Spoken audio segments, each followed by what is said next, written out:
Okay, so today we're discussing the reason behind everything, and we're going straight into it. So, to start with, you have to understand if you are to understand God, God is extremely thorough, which people think is obvious, but it's not that obvious. You don't, by the time they explain it, it's actually far deeper than you think. It's extremely thorough and is basically to explain his thoroughness is creating things on an eternal scale.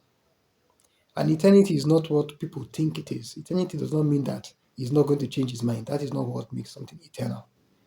When they say somebody is in hell for eternity, it's not because God has made up his mind, so he will never remove it. That doesn't make anything eternal. What makes it eternal? For something to be eternal, it means it has already been through all possibilities. So for for instance, for someone to be in hell for all eternity means that everything that could have been done to take him out of that place has already been done and it didn't work. Everything, the greatest power that could have helped him has already tried, it could not work. That is what it means for something to be eternal. It has to be tested infinitely. Everything that can be done has to have already been done. So when God is trying to create eternity, that is what he needs to do. So that is where we are starting from. Now, in a bid for this eternal matter, for him to be able to give you the eternal judgment, which is like eternal assessment, he needs to work on the most important thing. And this most important thing is your morality, what they will call your morality, your conscience level.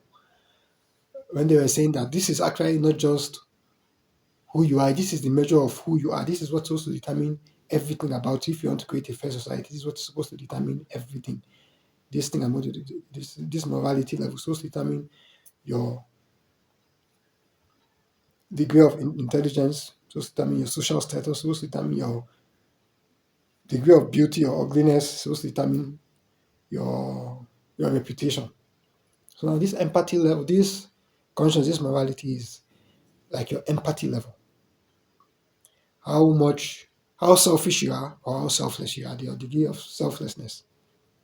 So if you are selfless, then that means you're positive. If you are not selfless, if you are selfish, that means you're in the negative, you're a negative influence. So this is like basically how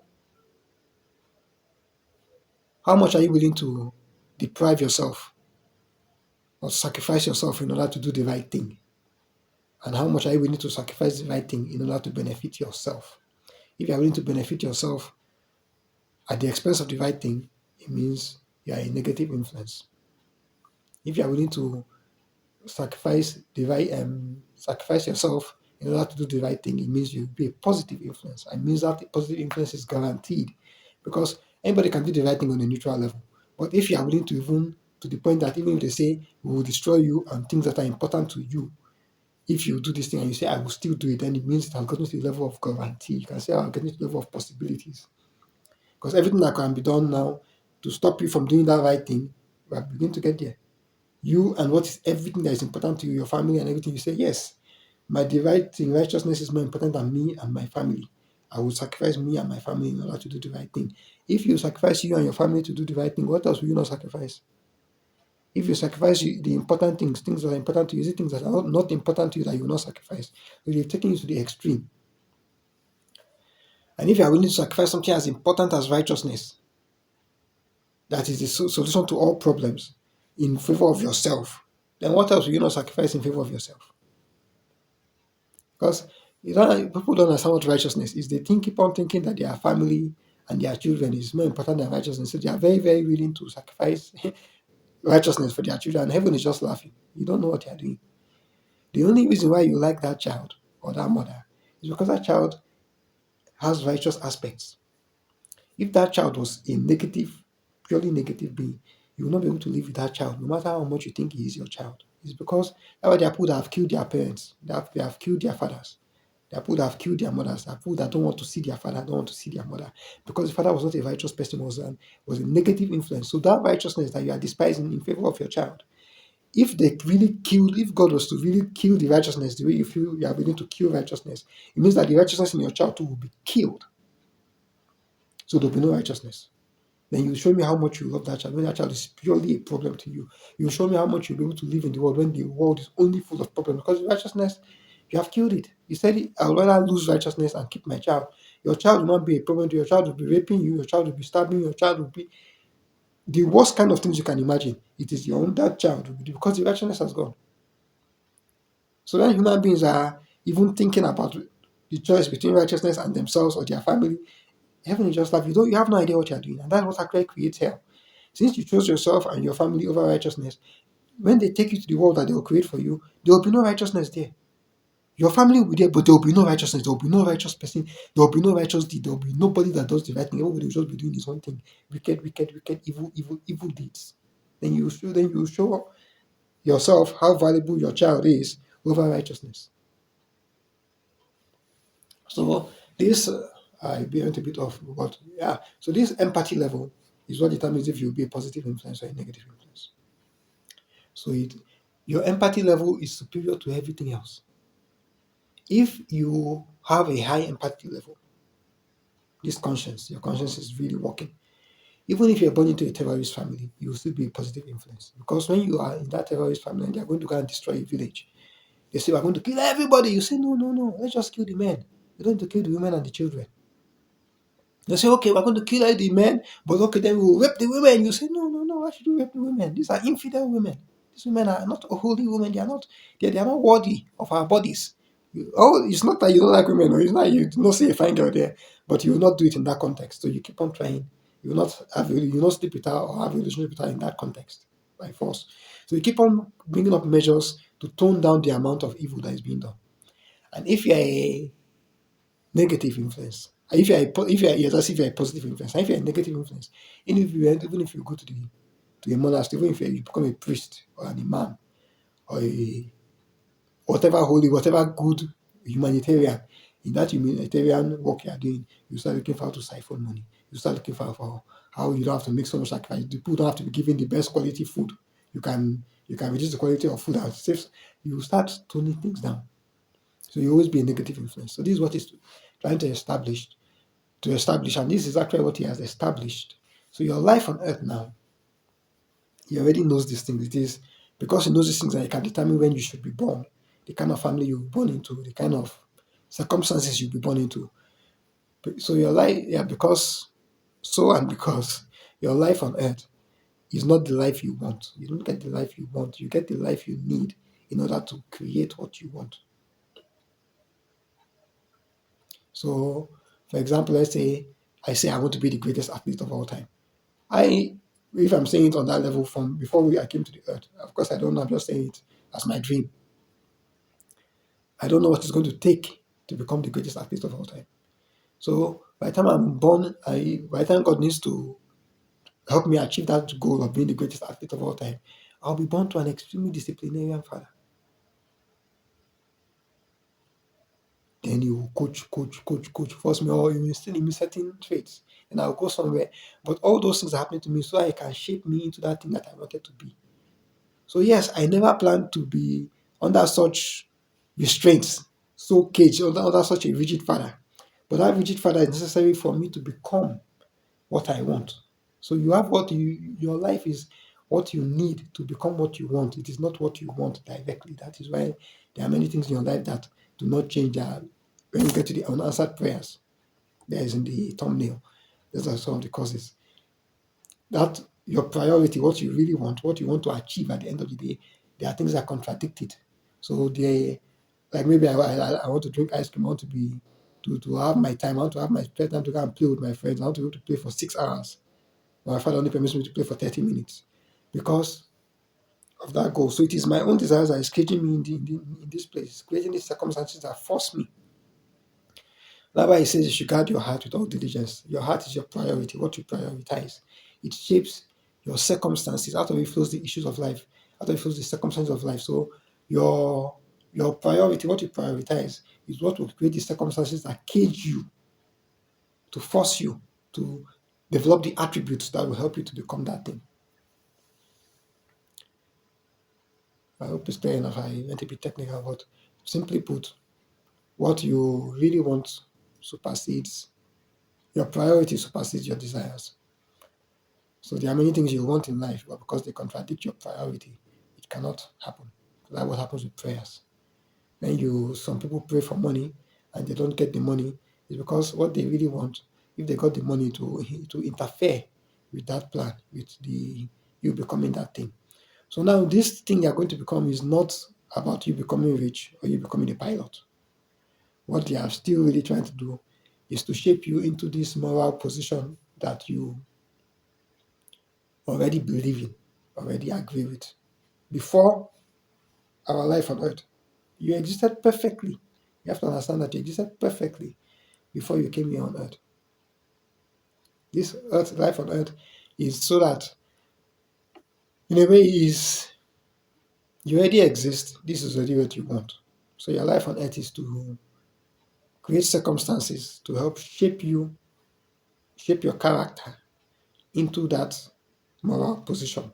So when a person, from the negative things to the positive things, even to the rape that happens to women or to some people, even men, like for example, with the rape now, the either the resilience that you developed as a result of that rape or the resentment you developed as a result of the rape were all attributes that were necessary to shape you into the kind of character you're going to end up with. And the character you're going to end up with is the character you wanted at the beginning. This is why some people will tell you that there is no such thing as time, that it's just a circle. Yes, it's true, because from the beginning, this is what you were. So everything now is just to shape you, it's like, so yes, it's to shape you. So like your life at the beginning just says it's like the plan, this is what you want to be. And God is now giving you the actual materials. These actual materials are your experiences to validate the position you're going to end up with, which is the position you had at the beginning. So it's basically giving you the strongest possible arguments for your own moral stance. What you feel is morally acceptable. Thank you. What you feel is morally acceptable, your empathy level, the amount of sacrifice you are willing to make, or the amount of sacrifice you are willing to make for righteousness, or the amount to which you are willing to sacrifice righteousness for yourself. That your empathy level is what they are trying to help you justify. So all your circumstances in life, the things that made you angry and say, this life, every man for himself. If you try to help people, you suffer for it. You now use that one as justification to stop helping people. So you can justify your negative empathy level. And when you get to the end, at the end of your life, when you die, then you now meet him. Then you now revise it. This is what they call judgment. You revise. And he will show you how, in spite of your reasons, the empathy level you justified, you upheld, you believe in, is the negative influence or is the positive influence. And if it is the positive influence, you'll be put into the system. That's like what they call heaven. You're now, you're a blessing to people. So they need you. So everybody wants you. They'll have you. Then if it's a negative influence, it means you're a problem. So they'll have to take you out and go and put you down with all the other problems. Since like I said before, you're going to sacrifice righteousness for the sake of you and yours, you'll go to a place where there is no righteousness. And those who are willing to sacrifice themselves and their interest and what they loved, their family, whatever they love, for the sake of righteousness, they'll go to a place where that family is not necessarily there, but there will be righteousness. If the family themselves do the right thing, they too they will find themselves in that place. But the most important ingredient is the righteousness. If you have a righteous stranger, maybe a righteous woman that is not your biological mother, that woman will be far more of a mother to you than a biological mother that is not righteous. It is righteousness that makes you love people. It is not themselves. When a woman loves a man because he's doing the right things, he has the right properties. When a man loves a woman, it's because she has the right properties, whether it's beauty, but the thing is, there are many things that are right. If it's just beauty she has and she has a terrible character, you will like the beauty, you will be enduring the character. That's how it is. It is always everything has to end. So it is the character, it is these virtues that justify the things. So that is for the morality level, the empathy level, that is your core, what God is trying to check, then you will judge. So, like I said, your life on earth is to help you to justify this morality level that you uphold, that you already believe in, so that your argument, whether it is right or wrong, it is in its strongest possible state, because the things that happen to you, as far as you're concerned, justify you to take up this position. When your friend betrayed you and you stopped trusting people, you stopped helping people, it justified you're not helping people. Then they'll come and show you that in spite of all that, you're not helping people is a problem. So this is a problem. And then they'll show you that even when you stop helping people, it was just an excuse. There are people that have been through far worse and they still help people. So when you are judged on this level, this is what makes your judgment to be eternal. Because that's another part of the matter on earth. Your life on earth is not just about then this justification. There are also the other options. There were other people on earth. There are people that did better than you. There are people that did worse than you. So to show you that there are people that have been through this thing you have been through and did worse than you. So it is a matter of choice. There are people that have been through this thing you have been through and still did better than you. So it was purely a matter of choice. It wasn't really about the things that happened to you. Those were just excuses for you to get to where you wanted to get to. So when they judge you on that level, it's permanent, it is eternal, because everything that could have been done has already been done. You already had all the other options. In spite of the infinite array of philosophies you could have chosen on earth, this is what you chose, and it is wrong. This is not even just what you chose, this is what you prioritize. You refuse to let it go.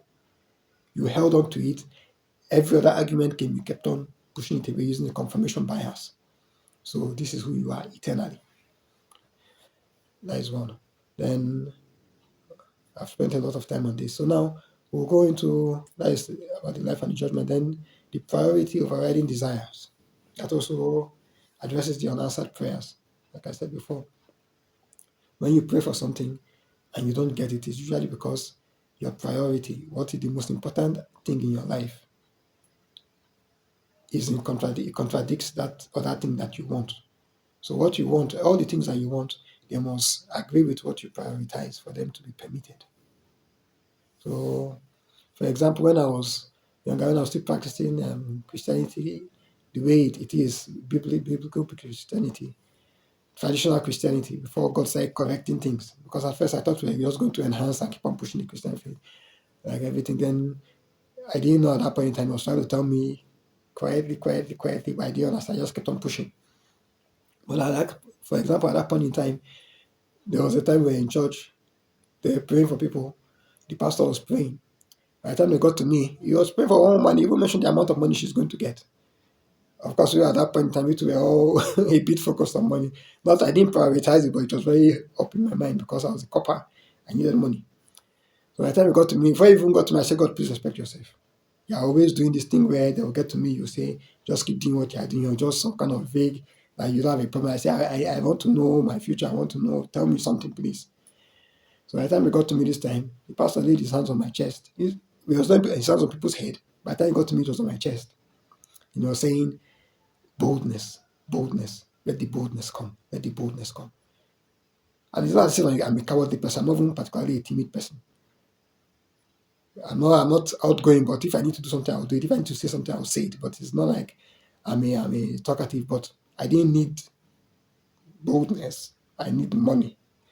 But what I came to realize by the time we walked down the path, and I realized what he was actually going to teach me and how different it was, even though it was extremely right, but how different it was from popular perception.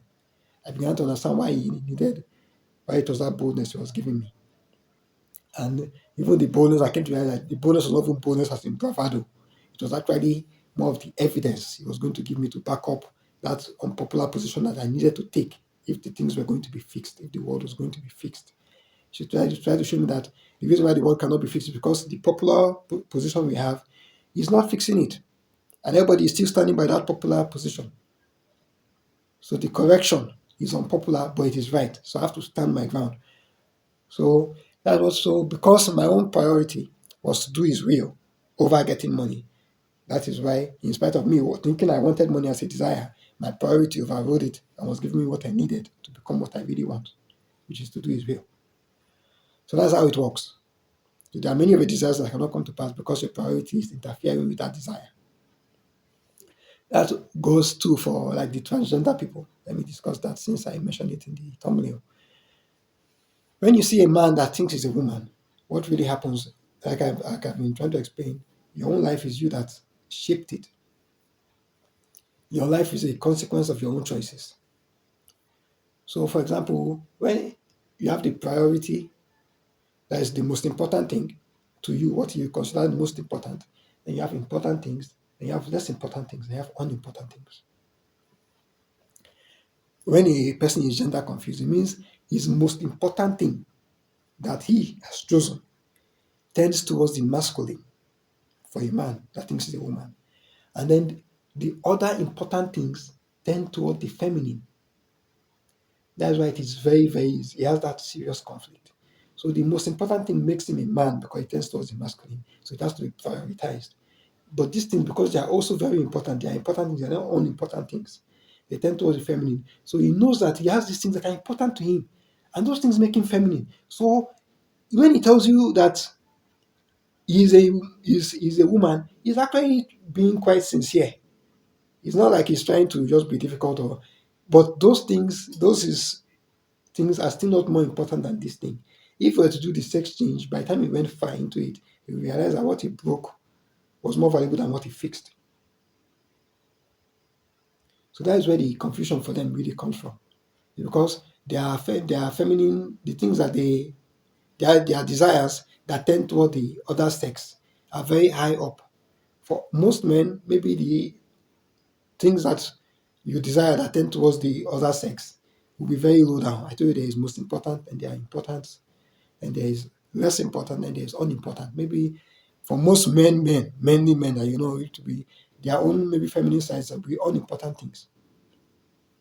Then some of them will be less important things. When it is these important things, that is where the confusion begins to come from. For both the male and the female. The women that think they are men is because their important desires tend towards the masculine, but their most important desire tends towards the feminine. So that's why they created feminine. So if you are a man, you are a man. If you are a woman, you are a woman. Do not do that change. Do not bother yourself. If you have that such conflict, I don't know what I'll do with people in the West. Now they are so irritated just at the mention of God. So I don't know what I'll do with you. But if you can calm down and ask God to help you and humble yourself and obey God, because I see people's idea of godliness or religion is to be going to church. That is not what godliness is. Godliness is obeying God. A person that does not attend church and is obeying God is infinitely greater than a person that attends church religiously day by day but does not obey God. Righteousness is not about praying to God. If you pray to God, the only way God can make your prayers come true is if you obey Him, because your obedience to Him will put you on the path that is according to His plan. So it's about obeying God. That's why people do not understand God, because they do not really obey Him. The degree to which you obey Him is the degree to which you understand Him. You obey Him superficially, you have superficial understanding of Him, ineffective understanding of Him, that by the time you go and meet atheists and scientists, you will not be able to argue your case. If you obey Him deeply and truly, by the time you meet atheists and scientists, you will be the one making them look stupid. So, the time is, we've spent some time. I don't want the video to be too long. So, tomorrow I'll discuss maybe homosexual matters, but most importantly, I will do tomorrow, next time. I don't know if it's tomorrow. Next time I'll discuss, excuse me, I'll discuss what makes you a man, what makes you a woman, how you are created as a human being, what makes you a human being, why you are created as a human being and not an animal or not a non-living thing, not a stone. Those stones too are their own decisions. It's not, God doesn't prefer men the way men think. It is your own decision, your own priority that makes you a man, that makes you a human being. It's a consequence of your choices. It's not like God just chose to favor you. God just likes you and gave you superior position. It's not like that. It's your own choices, the things you're willing to do. So we'll go more into that next time. Since it's been a while, my name is Funom Zock-Sock. I created this channel so I could teach God's side of the story, so I could help men. I could, so I could make God make sense. Yeah, that's it. I'll see you next time.